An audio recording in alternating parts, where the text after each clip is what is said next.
دەچینە لای هاوڕێوەکارێکی ترمان لە بەشی سوۆشیال میدیای کورسات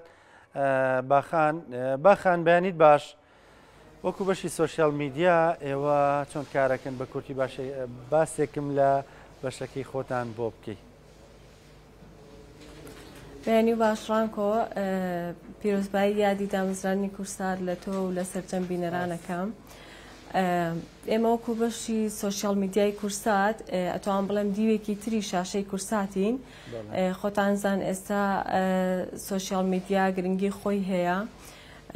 هەموو ئەو بابەت و بەرنامانەی کە لە شاشەی کورساتەوە ئەڕوا ئێمە ڕۆژانە لە پێگەکانی کورسات لە سوۆشیال میدیا جارێکی تر بڵاوی ئەکەینەوە.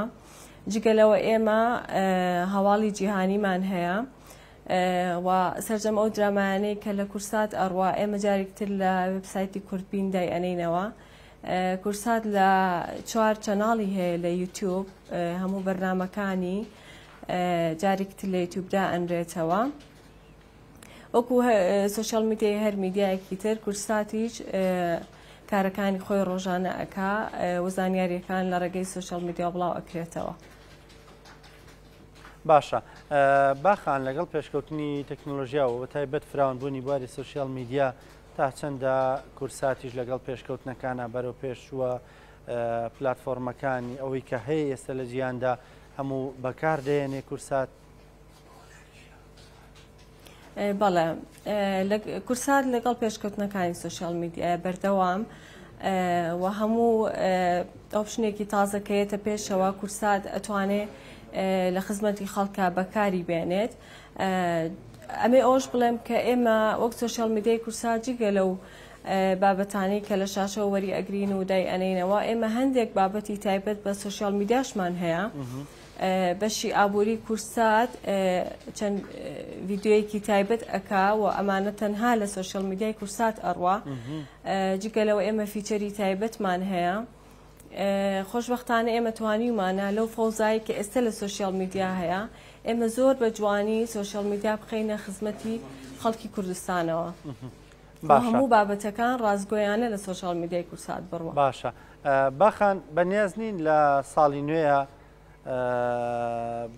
بۆ نمونە لە تیکتۆک لە سناپچات بەشداری بکەن، ینی کورسات لەوێ چەنەڵی تایبەتی هەبێ، ئەکاونتی خۆی هەبێ و تویتەرێکی چالاکتری هەبێ. بەڵێ خۆشبەختانە ئێستا تویتەرەکەمان چالاکە، لە تویتەر هەیە کورسات و لە تیکتۆکیش کورسات هەیە. بەڵێ لە پلانمانە هەیە لە داهاتووە بتوانین لە هەموو پلاتفۆرمەکانە کورسات پێگەی خۆی هەبێ و هەواڵ و زانیاریەکان و بابەتەکانمان بڵاو بکەینەوە و خزمەت بە خەڵکی کوردستان بکەین. باشە، ئێستا فەڵۆرسی کورسات گەشتووە بە چەند باخان؟ فۆلۆرسی کورسات لە هەر پلاتفۆرمێکە لە تۆڕی کۆمەڵایەتی فەیسبوک با بڵێن، لە تۆڕی کۆمەڵایەتی فەیسبوک نزیکین لە 3 ملیۆن فۆلۆوەرز. ئەو بینەرێکی باشمان هەیە، ڤیددیۆمەکانمان بینەرێکی باشی هەیە.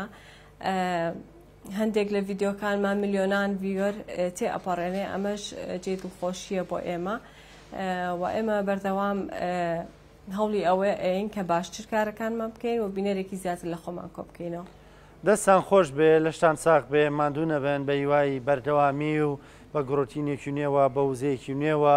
ئەمڕۆ یەکەم ڕۆژی ساڵی نوێیە، ئەوش بە گڕوتینێکی نوێوە سوۆشیال میدیای کورسات بەرەو پێشتر ببن. ئێستا زۆر باشە، بەڵام ئاشتری بکەن. دەستان خۆش بێ، لەشتان ساق بێ، ماندوو نەبن. سپاس باخان.